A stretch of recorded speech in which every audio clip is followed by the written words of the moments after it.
পৃথিবীতে এমন কিছু জায়গা আছে যা দেখলে মনে হয় যেন প্রকৃতি নিজেই সেখানে একটি সীমারেখা এঁকে দিয়েছে। মানুষ সেখানে পা রাখার কথা ভাবলে প্রকৃতি যেন ফুঁসে ওঠে। ডেরিয়েন গ্যাপ এমন একটি জায়গা যেখানে শুধু ভৌগোলিক সীমারেখা নেই, আছে এক ভয়ঙ্কর ইতিহাস এবং প্রকৃতির চরম প্রতিশোধের গল্প। কেন এই জায়গাটিকে বলা হয় পৃথিবীর সবচেয়ে বিপজ্জনক ফাঁদ, কিভাবে এটি বিশ্বজুড়ে এত কুখ্যাত হলো, আর কে বা কারা এই গ্যাপ পেরোনোর দুঃসাহস দেখিয়েছিল, তাই জানবো জ্ঞানপিয়নের এই পর্বে। আপনি যদি এমনই রহস্যময় এবং অজানা জায়গার গল্প জানতে পছন্দ করেন তাহলে আমাদের জ্ঞানপিয়ন চ্যানেল সাবস্ক্রাইব করে বেল আইকনটি বাজিয়ে দিন।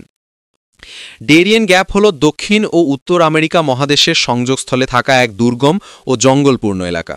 এটি পানামা ও কলম্বিয়া এই দুটি দেশের সীমান্তে অবস্থিত। দেখতে ছোট হলেও এটি প্রায় ৫,০০০ বর্গ কিলোমিটার এলাকা জুড়ে বিস্তৃত। এই জায়গাটিকে এক অর্থে পৃথিবীর শেষ সীমানা বলা যায়, কারণ এখানে কোনো রাস্তা নেই, কোনো শহর নেই, এমনকি কোনো সভ্যতার চিহ্নও নেই। সবচেয়ে অস্বাস্থ্যকর পরিবেশের জন্য সার্বক্ষণিক সেনা টহলের ব্যবস্থা ব্যাহত হয়ে পড়ে। তবুও প্রতিনিয়ত ডেরিয়েন গ্যাপ দিয়ে মানুষ উত্তর ও দক্ষিণ মহাদেশ যাতায়াতের মাধ্যম হিসেবে ব্যবহার করছেন। ডেরিয়েন গ্যাপ দিয়ে মানুষ যাতায়াতের কারণ হিসেবে বলা যায় বিশ্বের অন্যতম দীর্ঘ সড়ক প্যান আমেরিকান হাইওয়ে, যা আলাস্কা থেকে আর্জেন্টিনার শেষ প্রান্ত পর্যন্ত বিস্তৃত। এই সড়কটি পুরো ২ আমেরিকা মহাদেশকে সংযুক্ত করেছে। কিন্তু মজার বিষয় হলো এই হাইওয়েটি ডেরিয়েন গ্যাপের কারণে মাঝখানে থেমে গেছে। প্রকৌশলীরা বহু চেষ্টা করেও এই গ্যাপের ভেতর দিয়ে রাস্তা বানাতে পারেননি। ঘন জঙ্গল, জলাভূমি এবং প্রতিকূল আবহাওয়ার কারণে রাস্তার কাজ বারবার বাধাগ্রস্ত হয়েছে। কেউ কেউ বলেন প্রকৃতি যেন নিজের হাতেই এই পথ আটকে রেখেছে। এই গ্যাপের এক পাশে আছে পানামা খাল আর অন্য পাশে কলম্বিয়ার সীমান্ত। এর মাঝখানে শুধুই এক অসীম জঙ্গল, যাকে ভেদ করে যাওয়া প্রায় অসম্ভব। তাই এক মহাদেশ থেকে আরেক মহাদেশে গাড়ি নিয়ে যেতে হলে একমাত্র উপায় হলো গাড়িগুলোকে জাহাজে করে পানামা খাল পার করা। এখানে রয়েছে বিশ্বের অন্যতম ঘন জঙ্গল এবং মাইলের পর মাইল বিস্তৃত গভীর জলাভূমি। এর ভেতর দিয়ে পথ খুঁজে বের করা প্রায় অসম্ভব। যে কোনো মুহূর্তে আপনি দিক হারিয়ে ফেলতে পারেন।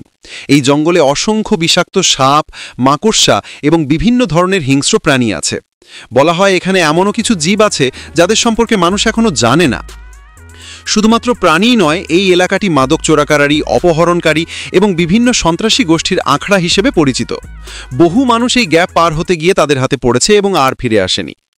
এই অঞ্চলের আর্দ্র আবহাওয়া এবং অস্বাস্থ্যকর পরিবেশের কারণে এখানে সহজেই বিভিন্ন রোগ যেমন ম্যালেরিয়া, ডেঙ্গু এবং ইয়েলো ফিভার ছড়িয়ে পড়ে। তবু মানুষের দুঃসাহস থেমে থাকেনি। ইতিহাসের পাতায় কিছু দুঃসাহসিক মানুষের নাম লেখা আছে যারা এই গ্যাপ পার হওয়ার চেষ্টা করেছিলেন।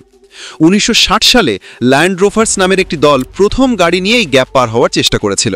তারা প্রায় ৪ মাসের অক্লান্ত পরিশ্রমে মাত্র ২০০ কিলোমিটার পথ অতিক্রম করতে পেরেছিল। ১৯৭২ সালে জিপ রেংলার নামের আরও একটি দল এই চেষ্টা করে। তাদের এই অভিযান ছিল আরও কঠিন এবং দীর্ঘ। তবে এই গ্যাপ পার হওয়ার সবথেকে অদ্ভুত গল্পটি হলো জর্জ মে নামের এক ব্যক্তির। তিনি একাই একটি মোটরসাইকেল নিয়ে এই যাত্রা শুরু করেছিলেন এবং প্রায় ২.৫ বছর পর তিনি এই গ্যাপ অতিক্রম করতে সক্ষম হন। তার এই যাত্রা ছিল অকল্পনীয় কষ্ট এবং ঝুঁকির।